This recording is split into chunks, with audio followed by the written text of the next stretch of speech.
From UFOs to psychic powers and government conspiracies, history is riddled with unexplained events. You can turn back now or learn the stuff they don't want you to know. A production of iHeartRadio.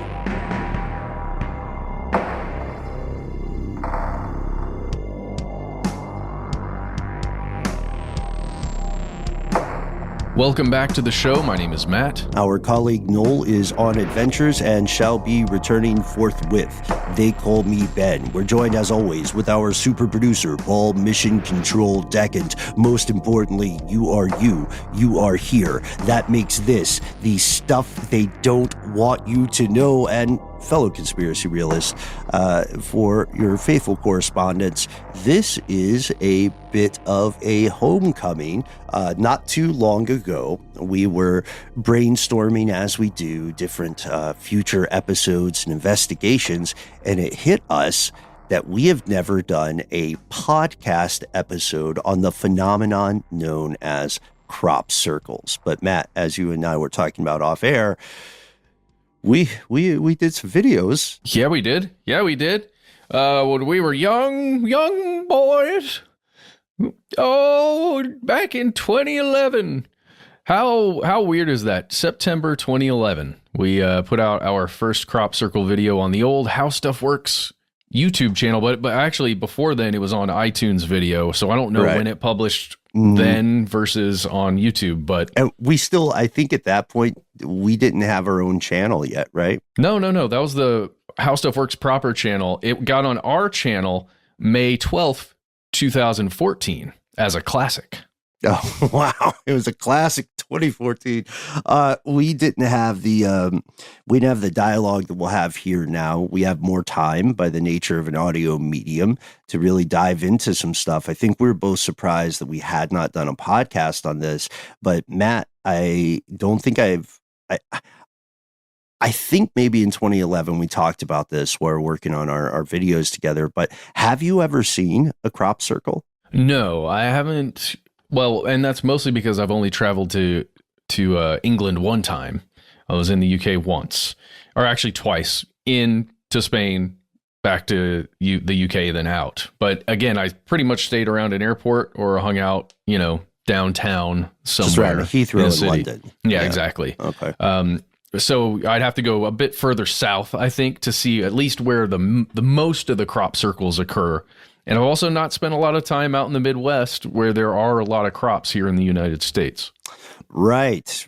Crop circles have fascinated people for a long time. And depending on when you grew up and what your predilections were like as a kid, you might be most familiar with crop circles in terms of fiction or in terms of books about the paranormal, right? Or maybe later deep dive documentaries.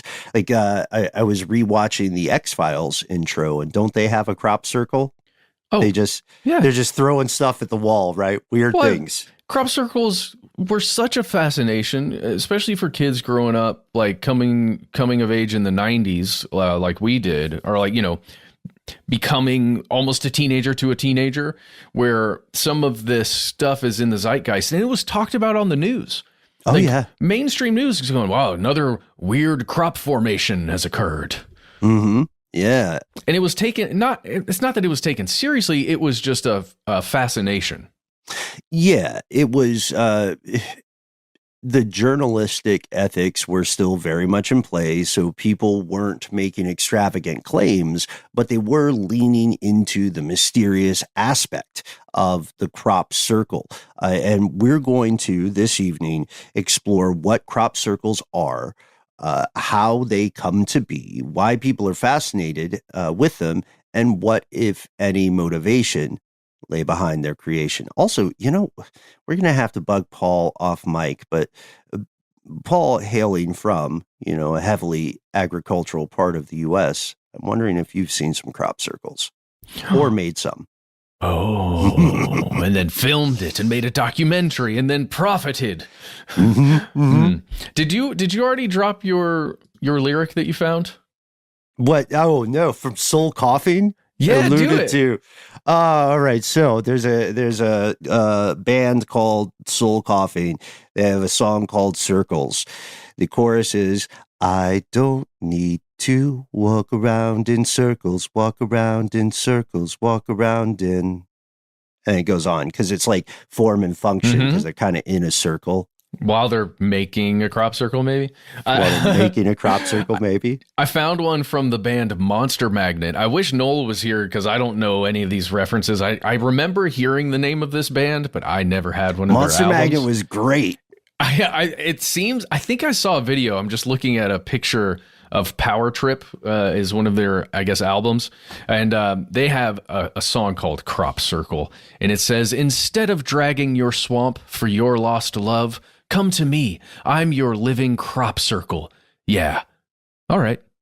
I was skeptical till they added "yeah" at the end because now it makes sense. And also, our good pal Paul, Mission Control Decant, confirms that he has neither witnessed nor, and he's saying this on public record, nor has he created a crop circle. Oh, wow.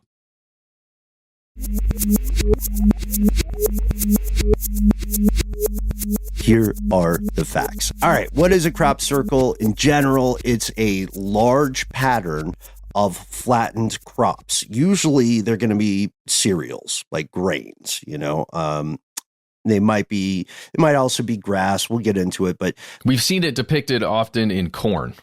Yes. Yeah. And it sounds deceptively simple, but that's it. Sometimes they're called corn circles because frequently, as you noted, corn is and wheat. Those are the two that I've seen. Those are the two biggest. Primarily. Yeah. And then also they're grasses, right? Mm-hmm. And in one famous case, swampland. But they're also sometimes called crop formations. And the big deal here is the crop circle purist will tell you that a true crop circle is not a burned pattern in the ground, and the plant matter itself is not broken. Instead, it is folded down. It's bent origami style. Almost threaded at times, or it appears to be strangely laid down and intertwined. And it is important to note that generally the circle is one of the primary shapes you're going to find in a crop circle. That's why it's named that. But there are other patterns and like variations on a circle and, like cuts through a circle where the crops haven't been put down. It's very, very cool stuff. Yeah. Just objectively, like an image of a fractal or an old Magic Eye poster, which was also very much in the zeitgeist of the crop circle phase. It's fun to look at. You know what I mean? Well, we'll get into it, but there are mathematical principles at play in some of these patterns that are intensely complicated, and it is mind-blowing, no matter how these were formed, that they were able to, whoever made them, the circle makers, they pulled it off. Mm-hmm. Yeah, and we'll get into some of the math as well, because it's way past the level of mathematics that would be common knowledge to the average person. That I could do. It's not Pythagorean's theorem. It's way above this stuff. Understanding how circles intersect, where they intersect, and like the proportions. Ugh. And visually representing it in an elegant way, it's nuts. All right, whomever is making these, they are quite intelligent. The big issue with crop circles, it's not that they exist. Nobody's saying they're not real. They've been extensively studied, photographed, documented pretty much every harvest season. The controversy instead is the why and the how of crop circles, right? We've gotten all kinds of explanations for how these came to be and why. Oh, yes. There are tons of explanations. Early on, I remember when thinking about this, as a kid at least, all I could see was the image of some form of extraterrestrial spaceship dropping down in whatever the shape of that spaceship was, whatever their thrusters looked like. Exactly. It just went into the grass or into the wheat and then lifted off after staying there for a while. To do whatever. To do alien stuff. Yeah. They just came down, they did their thing, and they just happened to land in an open area because that's safe to do. And there were just crops down there, and they made a mark. Right. And when you are thinking with that information, when we're thinking that way, then our closest analog is going to be something like a vertical takeoff vehicle or a helicopter, right? So we know that when a helicopter lands somewhere, of course, it displaces stuff on the ground because of the nature of the rotors.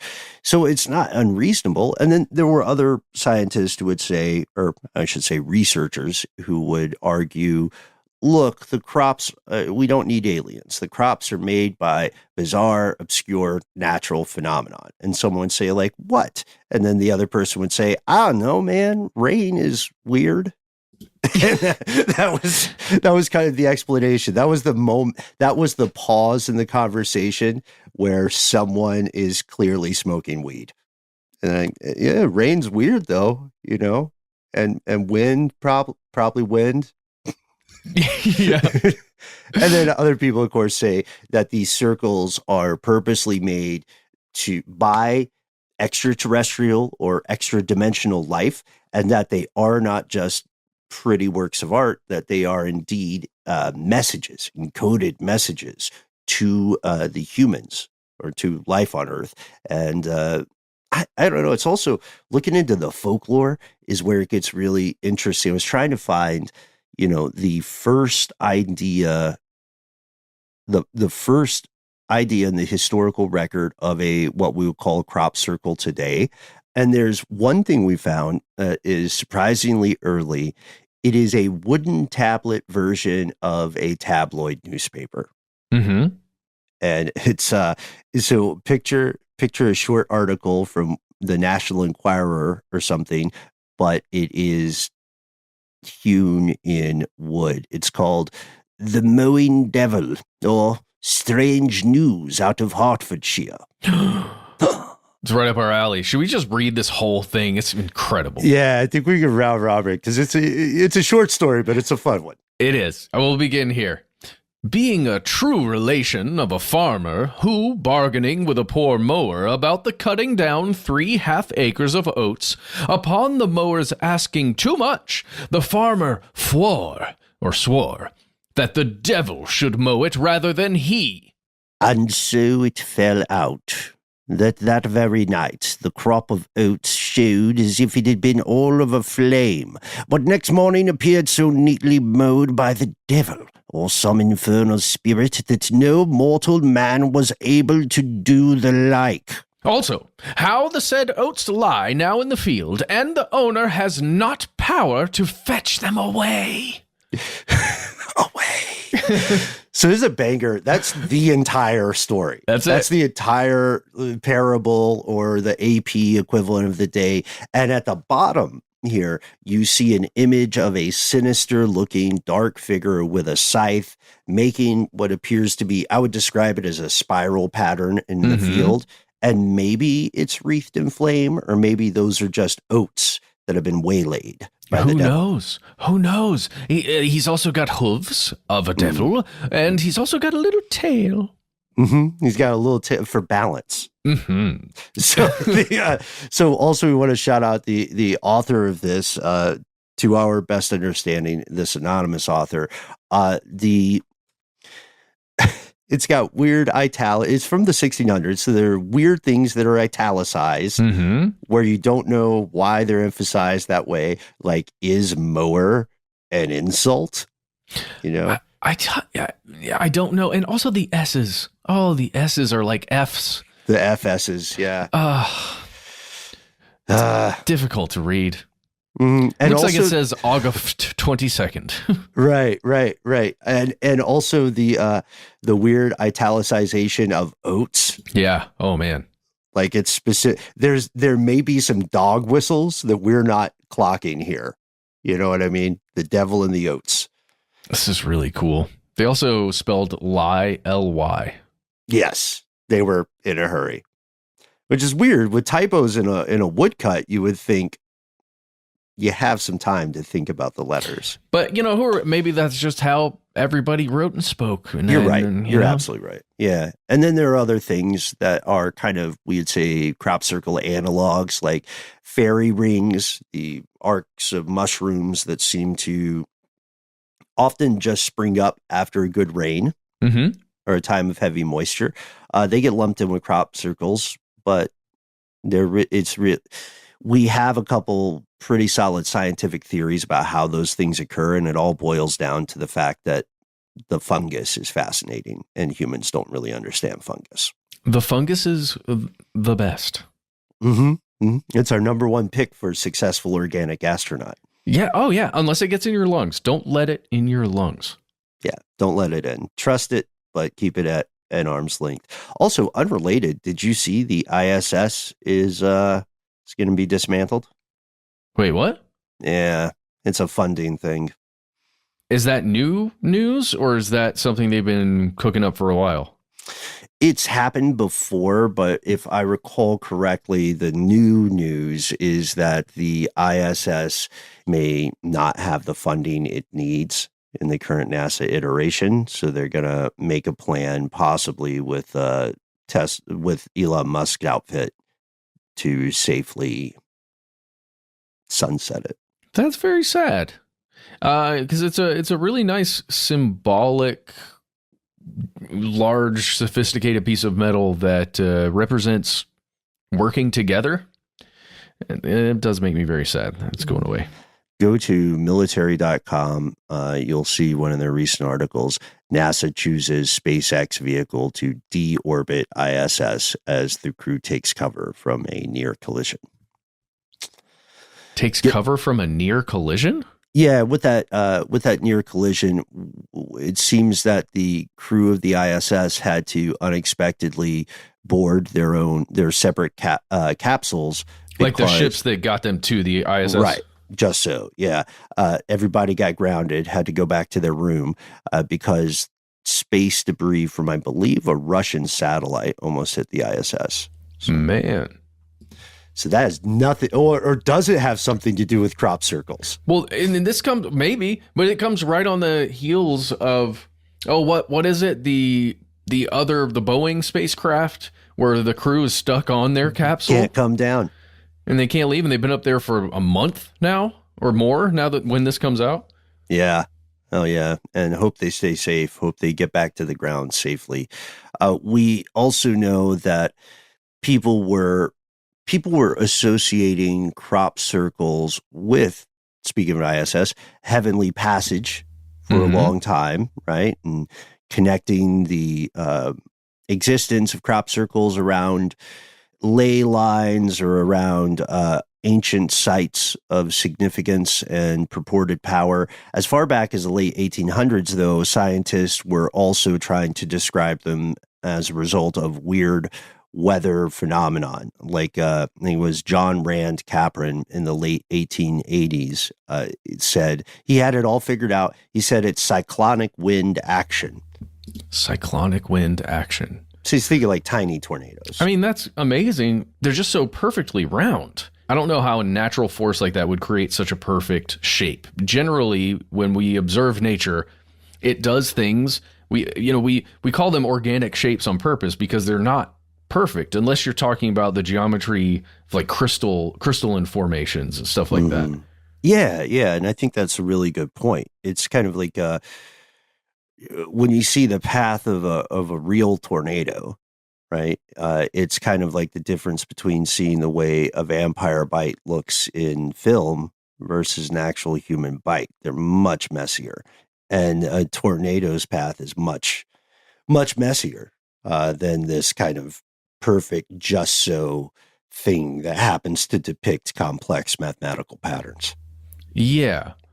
Often a tornado will go a bit cattywampus. No, that's not a correct use of that term. It'll meander, let's say, a bit in its pathway. Yeah.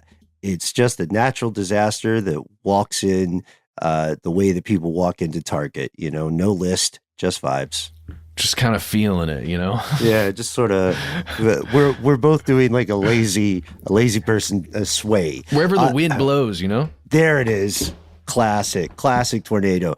And there are more sporadic reports of crop circles. Again, most often in England. These occur over subsequent decades, but things really start to heat up in the 1960s and 70s due to a couple of events that just they get global coverage. All of a sudden, everybody outside of England knows about crop circles as well. And I think one of the big things is that they increased sightings of crop circles, increased in step with sightings of UFOs. Of course they did. Why do you think we connected the things, guys? And the cows started getting mutilated? It was all happening in the 60s and 70s, y'all. Back in those 1900s, mid to late 1900s.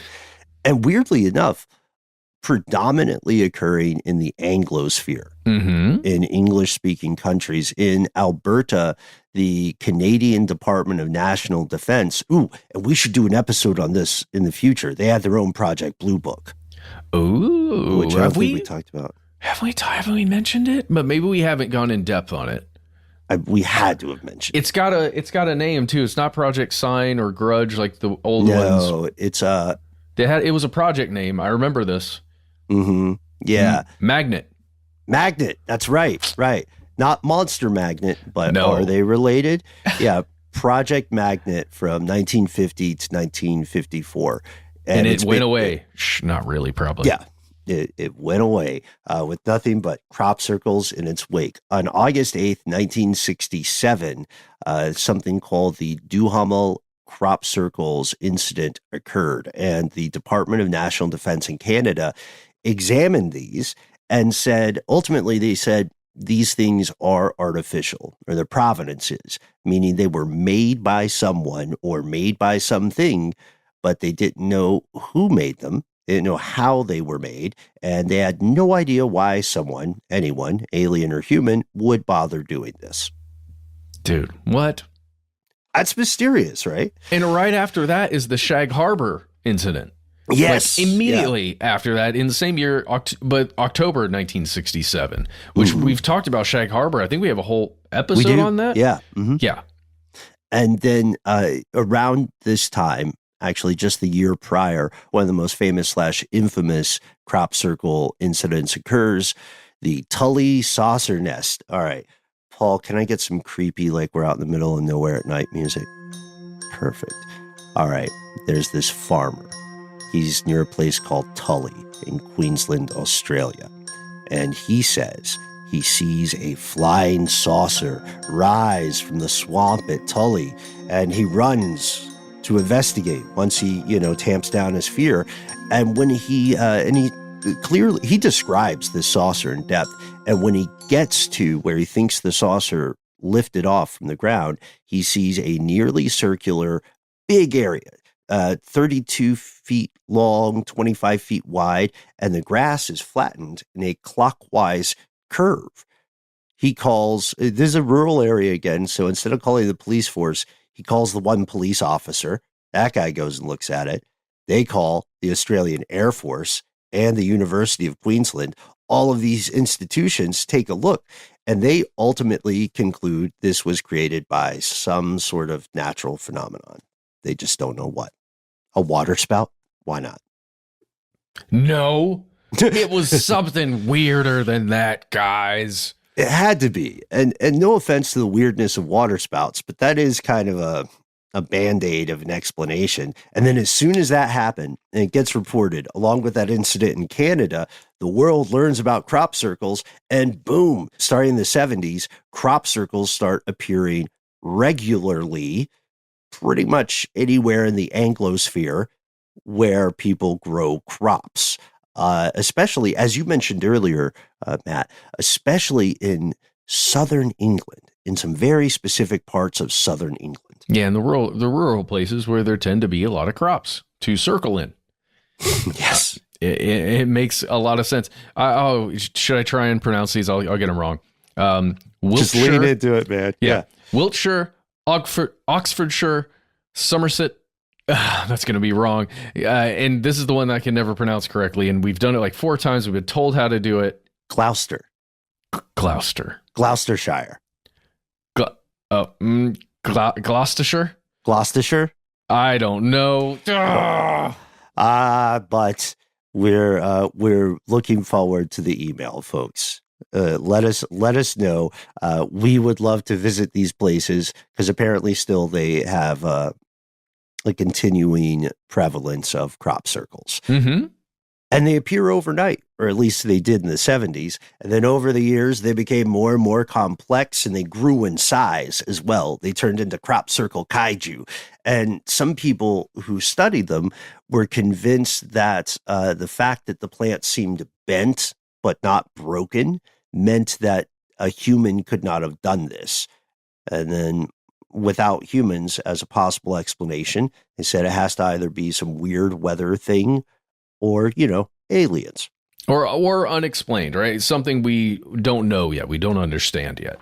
Which is a very fair answer, right? That's one of the best. And then as soon as these things get worldwide public attention, crop circles, there are all sorts of folks who incorporate the existence of crop circles into their pre-existing ideas. Schools of spiritual thought, scientific research that needs help, conspiracy theories.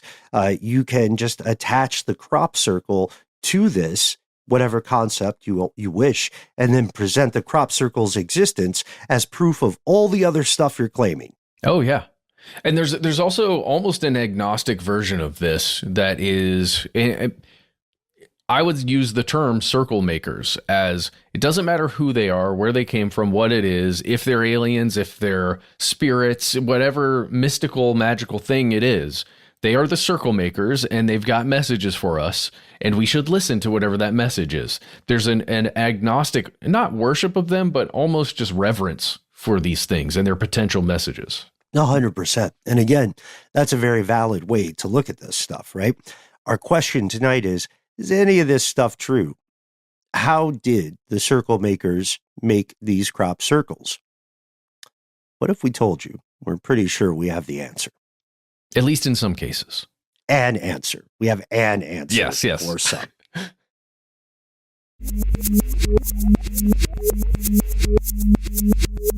Here's where it gets crazy.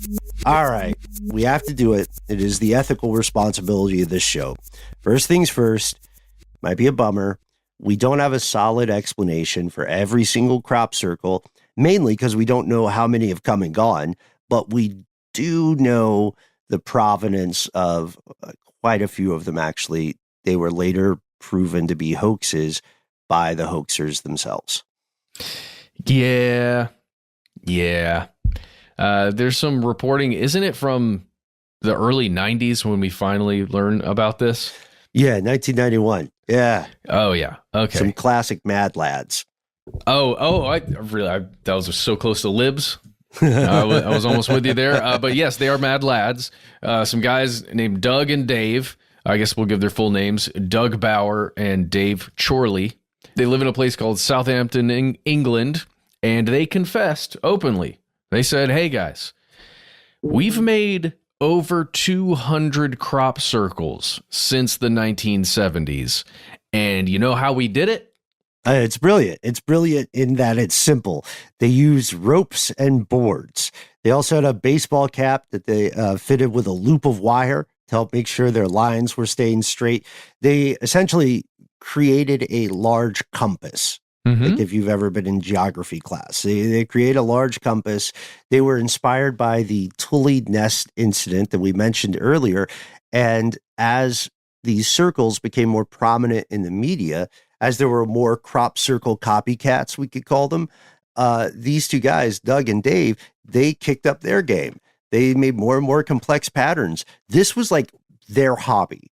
They hung out and did this. It was their fun, non-day job thing. And they took a lot of, they thought it was hilarious that people would study these circles and then with strident confidence come out and say, this is what teaches us about the messages from the heavens. And, this is the ancient technology. Buy my book and learn more about it.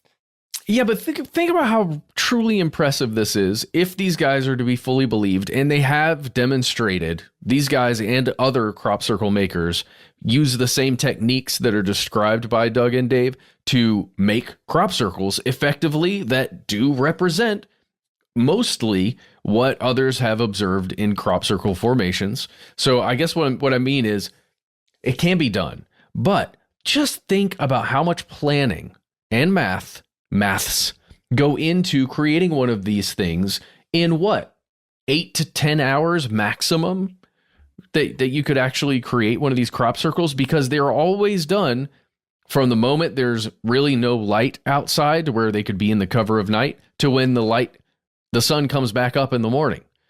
And some of these are absolutely massive. Oh, yeah. Yeah, they are huge, to the point where,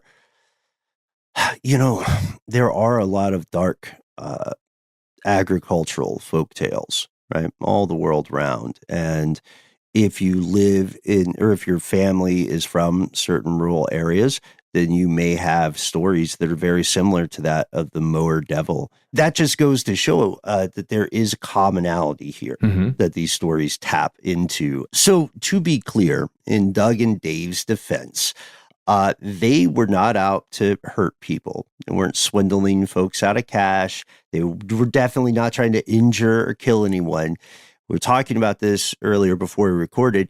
They were essentially bros doing a fun bro prank, and it is oddly wholesome. Plus, if you look at the newspaper article that came out around the same time in Today on September 9th, 1991, by journalist Graham Bro, you will see you will see pictures of these guys who are in their 60s at this point, showing how they did this. And then also in every picture, they have these shit-eating grins. Yeah. They're just so delighted with themselves. And on the front page of this article, or the first page of it, there's pictures of them, and underneath it says, Joker, Doug Bauer, Joker, Dave Chorley. Because what could you call them?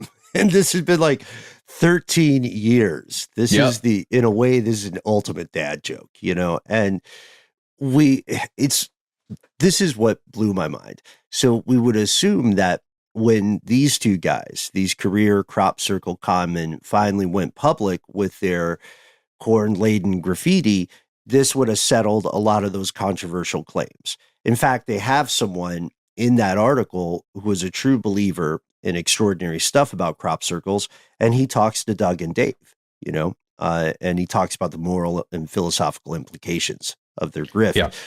But at that time, their crop circles were fairly elementary, I would say. Right, in comparison to later work. Yeah. Mm-hmm. I think once some people at least got a hold of the technique, they wanted to see how far they could push it. 1,000,000%, which is technically not good math. But this, you're absolutely right. I thought, I had assumed incorrectly that when this stuff was disproven, or when it was proven that a lot of it was done by humans, I would have thought it tamped down on some of the more extraordinary claims, but the opposite occurred. Yep. Because of the media attention, this became a bigger global phenomenon. 10,000 crop circles across the world over that. Locations like the UK, Canada, the US, Australia, the Soviet Union at the time, Japan. Crop circles were having what PR folks call a moment. Yeah. Oh, they definitely were. Well, and you can imagine if you are into the concept that these circles are being made, or formations are being made by something else, this feels a lot like a Men in Black scenario. We'll plant a story with two guys who say they made it with planks. That's a great explanation. It's our swamp gas for these crop circles, right? I mean, I can imagine being in that position. And I think I probably was, to be honest. I was like, what? Two guys with, nah. How? Think about the speed, right? Yeah. And these aren't young guys either. And when we look at this, we also see that I don't necessarily want to call them skeptics, but less credulous people started trying to make objective, mundane connections between all these crop circles, find commonalities, not stuff like ley lines or spiritual beliefs, but let's look at the locations and the times in which these crop formations occur, and let's see if those locations and times have any commonalities. And they saw a pattern emerging. Oof, ouch, we're keeping it.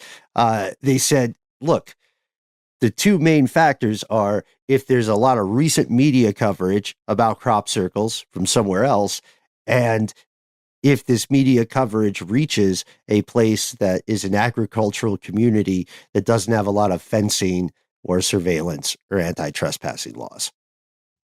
So the aliens are read up on local municipal policies. Yeah, they must be. I think you're right. That's it. And they were very careful not to say much past these commonalities. They would say, all right, this implies that a lot of these are human made. And their thesis or their idea was later proven correct in 2002, where we saw another wave of crop circles, all due to one film. Signs? Yes. Yep. Nailed it. Hole in one. What Shyamalan. signs? Yeah, he Shyamalan us. It is all about a former priest who discovers, he becomes a farmer. He discovers a series of crop circles in his cornfield, and they are sending some sort of message. You don't want to spoil it for you. Yeah, and then the aliens actually show up, and there's a thing they don't like. We're not going to say. But then if you jump 10 years later, so 1991 is when Doug and Dave come forward and say, hey, it's us. Jump forward 10 years to 2001, and in Science magazine, you can see images of crop circles that were still being reported on when they would occur. Like, Ben, I'm going to show just this one. This is one I think we both recall from the video years. It's great, yeah. Incredibly complex series of circles that make spirals. And it's huge. It's 450 meters across. And it looks a bit like some kind of maritime life, actually. Oh, like yeah. diatom And very fractal in nature. Yeah. And it's just, I don't know, to me, it's incredible that kind of thing could still happen. 409 circles in total that are in this pattern. This kind of thing is still occurring, no matter why it's happening or how it's happening. The media, even 10 years after it gets fully debunked, is still writing about it with an air of mystery. Mm-hmm. Yeah, exactly.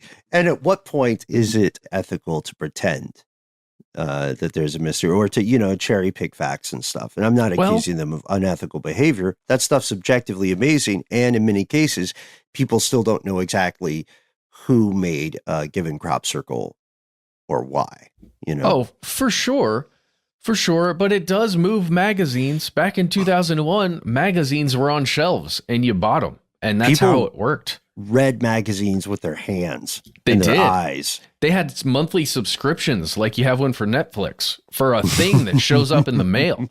But it also, if it was on the evening news, another crop circle, it would get eyes on. People are like, hey, honey, they're talking about crop circles again. Time to break out the rope and the plank. Put it on Channel 4. We'll teach them about crop circles. And we're going to pause for a word from our sponsor, which is hopefully the 2002 banger Signs by M. Night Shyamalan, because we've got our fingers on the pulse here. And then when we get back, we're going to talk a little bit more about crop circles in society, and artistic arms race, and even crazier things.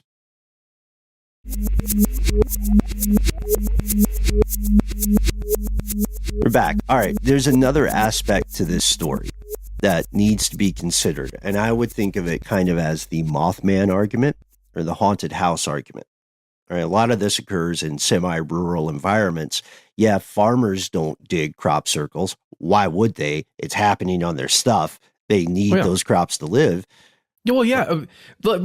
Really quickly, and I wonder if Paul has insight on this and he can throw something in the chat, just because his family does, as we said before, his family does have a lot of experience with crops. If crops get pushed down like this in the way we're describing crop circles are, is it impossible for a threshing machine or, another piece of machinery to go across that and then harvest it, it seems to me like it would be impossible to get underneath wherever they're pushed down. Yeah, wait for Paul in chat. It may also be a thing where it's it depends upon how far pressed they are, but it seems like it would be a difficult proposition, right? It's definitely complicating your process. Paul says he thinks it would be very difficult. Yeah, and I agree. I think you're right, but I think it would be lost crops, basically. However, whatever the volume of crops that were pushed down, those are gone. Yeah, it's gonna be tough to walk back from that. So it stinks for the farmers, right? Especially if they're not in on the thing. But the local public generally loves crop circles. They love it when a crop circle visits your town. It's like carnival or the circus. Oh yeah, I mean, it sounds like fun. You can go see it, go hang out in the crop circle if everybody's cool with it. The landowner is like, yeah, whatever. There's a crop circle. Give me $2. Hey, right. Hey, it's a way to get people to come hang out at your farm. It's like tourism money. That's the key. Ding, ding, ding. Local scientists come to investigate. Journalists hit the bricks for interviews. Folks come on their own just to see something weird, you know? Yeah. Let's be honest, if we got news that there was a crop circle that emerged in, say, Ellijay, Georgia, right? That would be a great weekend trip. Just a nice little day trip. Take the kid, you know, take your partner or something and say like, hey, let's do something different for fun today. Yeah, let's commune with the circle makers, man. I'm into it. I'm 100% into it. Make a crop circle. And, you know, each one of these, there are also people who come for a search of a spiritual or extraterrestrial experience of some sort. And the thing is, each one of those people, whatever their motivations, they also bring along cash with them into the town. Sometimes they lodge at the local bed and breakfast. They eat at the restaurants, the diners, the chip shops, what have you. So crop circles may not be proof of alien life, but they do make a provable positive difference for local economies. It really does. It's just a good idea to have them if you need some tourism money. It's not a bad idea to have them if you need tourism money. You can hear the italics. We're being very careful. We're not saying it's all a grift, but we are saying crop circles are, to your excellent point earlier, Matt, they're also evolving. The formations are becoming more sophisticated, more complex. The size just keeps increasing. There's something very American about that part. There's this artistic arms race because it seems like, you know, Doug and Dave were no longer alone. There were people, and there have been for a while, who are very transparent. They're saying, I'm making these as an artistic statement. Or I'm even a couple cases where they say, yeah, I'm human. I'm making these, but I'm making them to communicate with the aliens. The same way, like when you're wrecked on a desert island, you put a lot of rocks together so you can see SOS from the plane. Oh, yeah. Well, do you remember this one crop circle? I just had the hardest time finding an image of it or even a bunch of information about it for this episode. But there was a broadcast that went out from Earth back in 1974 called the Arecibo message. It was a single broadcast, kind of like the golden record that was sent out on Voyager 2, I think. You remember that had a bunch of information about planet Earth, humans, just all kinds of information that went out on the actual physical Voyager 2 spacecraft. The Arecibo message was broadcast out into space one time. And there was a crop circle that was allegedly a response to that message with a bunch of different information about whatever this extraterrestrial species responding was. And so 1974 is when the message was broadcast. And then in 2001 is when the crop circle appeared, they called it the Hampshire pattern or the Chibolton code formation. We should just do the conspiracy hip hop album. There are enough songs about crop circles out there. Agreed. And this, has System of a Down done anything on crop circles? We need you guys. Let's do it. Yes. We'll work with you on concepts. And I'm just hitting that, Matt, because it occurs to me what you're talking about with the Arecibo message. It also really hits the zeitgeist, right? The primary philosophical mission of humanity is to prove to itself that it's not alone in the universe, right? So it shouldn't be of no surprise that any potential for communication with something not like the human is any small potential is still worth pursuing, right? That's the logic. So we can't, even if we're listening tonight and we're some of the folks who consider ourselves more skeptical, we can't immediately dismiss people who are saying, well, let's look into it, right? Oh, we shouldn't dismiss anyone who's interested in this stuff and who's willing to look into it, right? I think that's the thing. You have to both be interested and have the time to do it, right? Because if we don't think about this stuff any further, we just dismiss all of it, then my goodness, there's no chance that we could ever learn anything more. Yeah, that's very well said. I'd agree with that. And we want to give a shout out to just the mathematical beauty of a lot of crop circles. We mentioned that it goes beyond pi. There are crop circles that have visual representations of pi.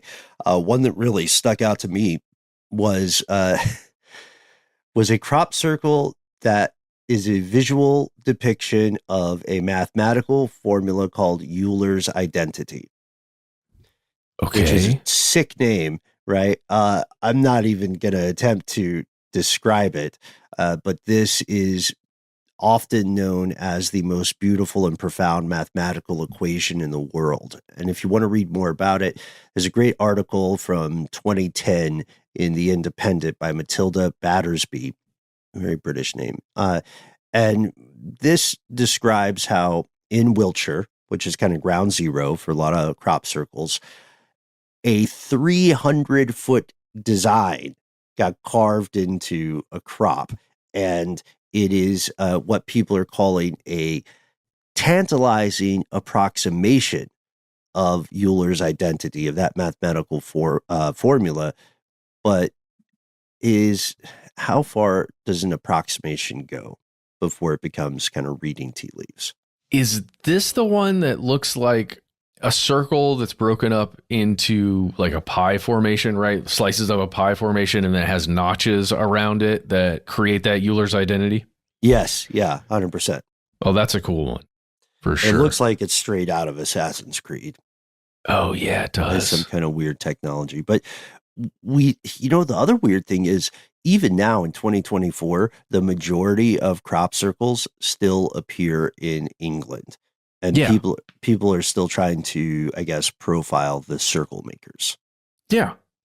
Well, they are, because just to go back to that Euler's identity crop circle, how would an extraterrestrial civilization or intelligence attempt to communicate with another intelligence that doesn't speak a language? It would be through math, right? It would be through numbers. It would 100%. Be through universal concepts.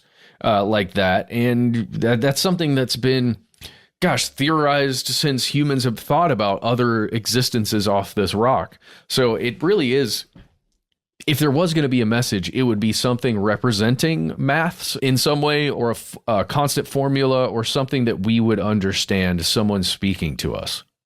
Yes, 100%. And we have precedent for this in the human world. Because when disparate civilizations or communities would run into each other, sometimes their one shared language was math, right? Yep. Or, of course, violence. But, not all the time was it violence. Sometimes they did math. Sometimes it was sexy times. Sometimes it was sexy times. Sometimes it was all three. We're just going to be very honest with you. Yeah. But in 2002, a researcher named Jeremy Northcote did some more objective profiling. And of course, this is right around the time Signs comes out, the film. And he said, look, these crop circle formations, even in places where they're pretty common, they're not randomly spread across the landscape. Like if we mathematically envisioned a random distribution in a given area, crop circles would not obey this. Instead, they tend to have a type when it comes to geography. Near roads, near areas of medium to dense population. So not London, but not, like a ramshackle shed in the middle of nowhere. And they also tend to appear closer to what are called cultural heritage monuments, like Stonehenge, old castles and stuff. Well, let's put our minds in Doug and Dave's shoes. Mm-hmm. Well, not in their shoes. Let's put our minds in their heads for a second. If you take the time and effort to create one of these things, don't you want people to see it, to notice it, to photograph it, right, to talk about it? Yeah. I mean, if you don't do that, then you guys just take a trip out there a couple days later and it's kind of going away by that time, and that's it. You get your little laugh and that's it. But if people are talking about it and noticing it, then you're getting whatever that hit is that we all feel every time somebody likes a post on Instagram. Oh, geez. Yeah. It's their dopamine rush. It's their dopamine casino. I think that's a fair comparison, man. We also know this researcher found that these crop circles always appear in areas that are easy to access. So it's not carved into, there's not a stone circle being carved into the inhospitable cliffs of Dover or anything like that. Now that would be something. If a crop circle formation showed up in stone, on the side of overnight. Something. Oh man, come on now. I mean, you know what I mean? Like that's, if you're an alien and you're listening to us, follow us for more ideas. Reach out. We won't snitch. You know. Do something to Stone Mountain overnight. Don't tell anybody about it. Just don't do tell it. us. Just do it. Yeah. We want plausible deniability. Yeah. So it's also not all bad news. I don't even think we should say crop circles are debunked. They are real. You can find them. They do exist. And I would say knowing how humans make a lot of them doesn't make them any less cool. It's also, it might surprise people, crop circles have become a legitimate business. There's an art collective called Circle Makers based in... What? You guessed it, the United Kingdom. Yep, Circle Makers. Oh, that's amazing. They do it. They create crop circles publicly. It's just for the love of the game. They also made a profit by creating circles for some paying clients. I want that. It's probably crazy expensive, isn't it? I think it's kind of expensive, and it's like an ice sculpture. It's expensive and it doesn't last, because we didn't point this out yet. Crop circles, by their very nature, are a seasonal conspiracy. And the real cherry on top here, let's say you're going to make some money on it. Do that kind of thing. What if you're a hobbyist and you're just really good at it? It's your love, right? This is your passion, but you don't have startup cash to make a company or whatever. What if you could go and compete against other circle makers and come out on top potentially? And again, get that dopamine of, I'm the best crop circler out there. That's cool. And it existed, or at least for a time. I don't know if they're still around, but there have been competitions in the past. Yeah. And it's kind of, at this point, it's like an engineering competition. Yes. Right. They had a 3,000 pound prize for a recent, or several years back, a UK based crop circle making competition. And the people who were in the competition didn't move undercover at night. They had a night to do this, but they were monitored. People knew what was happening. They were open about their techniques. Dude, can you imagine attempting to make one of these in like the Atlanta weather we've been having recently? Just the midday. Not midday. I don't move during the day, man. I remember it's one of those times where anytime you get in your car and if there's any metal bits in your car, it will literally burn you.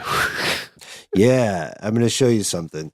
This is, it's better now, but this is the burn from when my elbow touched the little table that I write at. Are you serious? In the shade. That's a bad burn, you guys. I'm sorry, man. That's awful. It's fine, man. It's cool it's a cool stimulus. The other thing is, even at night here, Now, while we're two old entities complaining about the weather, I get so excited. I get all my stuff done at night. And even at, 2, 3 a.m., it's still almost 90 degrees. It's egregious. It's the heat of the night for real. We're vast. We contain multitudes. And that's why there's so many still. This might be the most surprising thing. There are still a lot of diehard kind of out there claims about crop circles. There are a ton of people who will say, look, yes, some of these may have been made by humans. Some may be made by weird dust devils and water spouts and whatever that earlier guy said about rain patterns. But this doesn't mean some crop circles are not the creation of unusual, extraordinary, paranormal things. And often they say you can differentiate these, quote, real crop circles from the fake ones by looking at the soil and the plant matter. You've heard about this? Yes. There have been some very interesting discoveries from people who were looking very closely at this stuff. The Wiltshire Crop Circle Study Group found that composition of soil and at least a couple of crop circles that have formed that they've studied over the years, they think that it's very different, and because they find stuff like silica mixed amongst the crops in the soil there, or it's almost like it pulls it out of the soil. Yeah. And they're quoting the Crop Circle Study Group here. They're arguing that they've spoken with scientists who have told them that, but it's difficult to track down an actual scientific paper that confirms this. But their argument is the silica, and they say there are only two things that could explain this. One, the passage of a glacier. Two, input of heat with the magnitude of a direct bolt of lightning. Like how lightning might strike in the desert and leave a trail of glass. Oh, sure. Or some type of plasma engine from a ship. Mm-hmm. Some sort of 0 point energy. Maybe. Now we're going to our alien voices. Unfortunately, majority of scientists seem to disagree with these conclusions, or at least the most fair way to say it is the majority of scientists don't see the soil composition beneath a crop formation changing in a predictable, consistent way. So they can say, hey, maybe the ground here was already strange. And maybe we can explain that. Maybe we don't need crop circles or aliens to do it. I don't know. They say the same thing with the plants, too. Oh, yeah. Same stuff with the plants. There have been a lot of researchers that go out with things that detect radiation levels, or, there have been some anomalous findings over the years. And I say anomalous because at one crop circle, there will be elevated levels of background radiation or something, but you won't find it across the board. Even in the same general area, you won't find it, which is kind of weird, but it's like a one-off thing, and you kind of have to put it away because there's no way to even retest for that, right? Unless you go out to another crop circle and you find the same readings at the same differences in background radiation. It's just, I haven't seen anything about that. Maybe you have. Write to us if you have, but yeah, please do. But with the plant matter, there were also arguments about the plant matter it wasn't just folded. Like, in order to get it to fold and intertwine the way it was affected by heat. Yeah, the idea was that it was subjected to very short, very intense burst of some sort of energy. Okay. Right? And that burst of energy apparently could also, according to the true believers, affect people who were nearby. Dogs would get sick, compasses wouldn't work, et cetera, et cetera. Some of that stuff is more difficult to prove or disprove, because similar to Havana syndrome, some of it is subjective, right? You got a bad vibe. How do we measure a bad vibe? A burst of energy, unless it affected your cells, right? Or your physiological function in the same way every time it occurred. Even an electronic accoutrement. Yeah. Then maybe you could. Again, I don't know why. I think about the new, ion engines and plasma engines, stuff that all of these space companies are attempting to make new propulsion methods. Yeah.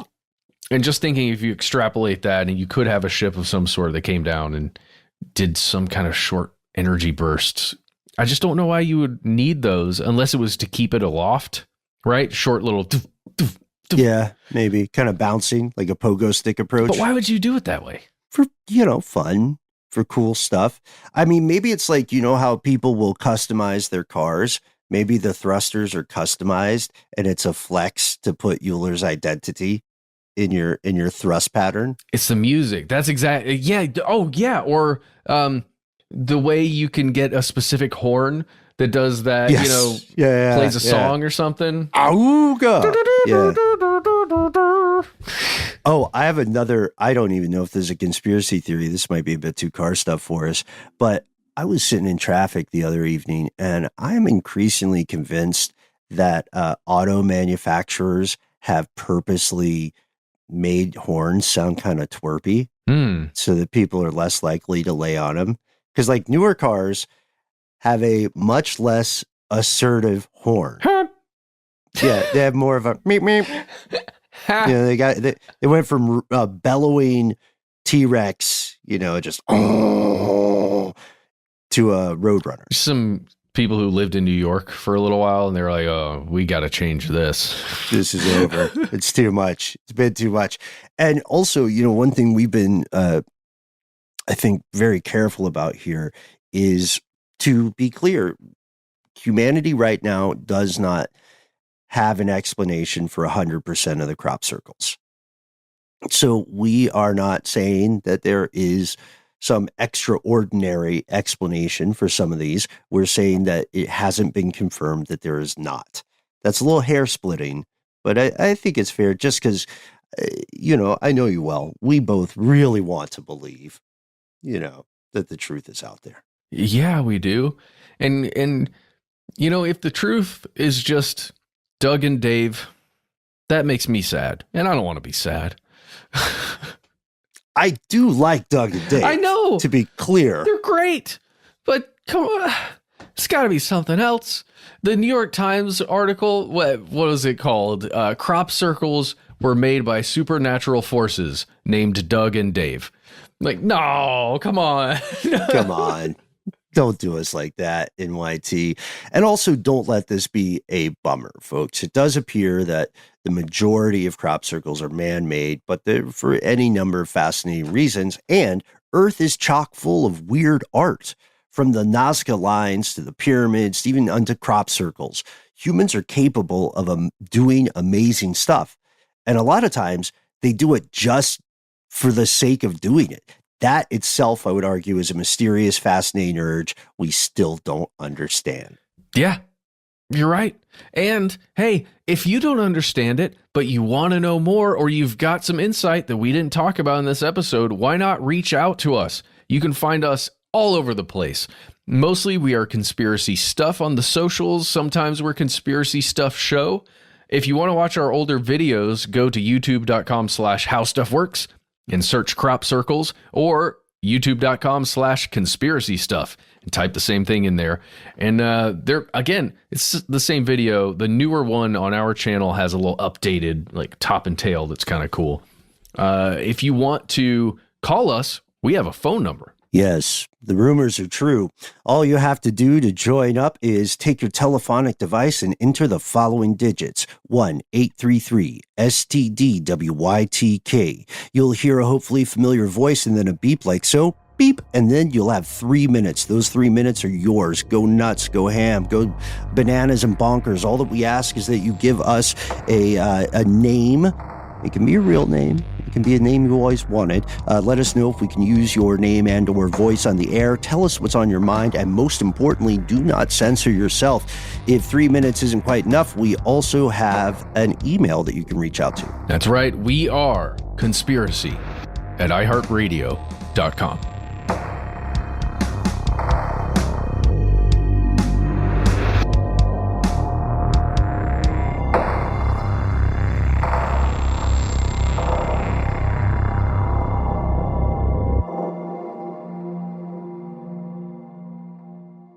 Stuff They Don't Want You to Know is a production of iHeartRadio. For more podcasts from iHeartRadio, visit the iHeartRadio app, Apple Podcasts, or wherever you listen to your favorite shows.